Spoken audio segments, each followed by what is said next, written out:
അതെ, കുട്ടികളെ ഒരു കാരണവശാലും കളിക്കുവാൻ അനുവദിച്ചുകൂടാത്ത ചില വീഡിയോ ഗെയിമുകളുണ്ട്. അതിൽ ഒന്നാം സ്ഥാനത്ത് നിൽക്കുന്നത് റോബ്ലോക്സ് തന്നെയാണ്. പേരൻസ് നോക്കുമ്പോൾ ഇത് ഒരു ഡിജിറ്റൽ ലെഗോ പോലെ തോന്നുന്ന ഒരു യാതൊരു വിധത്തിലുള്ള ഹാം ഇല്ലാത്ത ഒരു ബിൽഡിംഗ് ഗെയിമായിട്ട് നമുക്ക് ഫീൽ ചെയ്തേക്കാം. പക്ഷെ ഇതൊരു സോഷ്യൽ നെറ്റ്വർക്കിംഗ് പ്ലാറ്റ്ഫോമാണ്.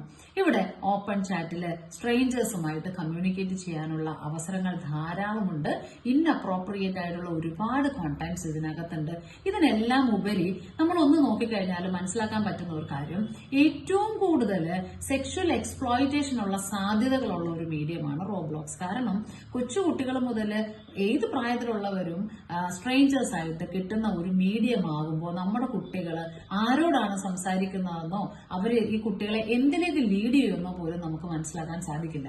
ബിക്കോസ് പേരൻസ് എപ്പോഴും വിചാരിക്കുന്ന ഓൺലൈൻ ഗെയിം കളിച്ചു കഴിഞ്ഞാൽ അല്ലെങ്കിൽ ഗെയിം അഡിക്ഷൻ അവരുടെ സ്റ്റാൻഡേർഡ് ഓഫ് ലിവിങ്ങിനെയോ അല്ലെങ്കിൽ അവരുടെ ബുദ്ധിശക്തിയോ പഠനത്തെയോ ബാധിക്കുമെന്നാണ്. ഒരിക്കലും അത് മാത്രമല്ല ഇതിലെല്ലാം ഒളിച്ചിരിക്കുന്ന അപകടങ്ങൾ. അപ്പോൾ സ്ട്രേഞ്ചേഴ്സുമായിട്ട് ഇന്ററാക്ട് ചെയ്യുന്ന റോബ്ലോക്സ് പോലെയുള്ള മീഡിയം തീർച്ചയായിട്ടും ഒഴിവാക്കുവാൻ എല്ലാ പേരൻസും ശ്രദ്ധിക്കേണ്ടതാണ്.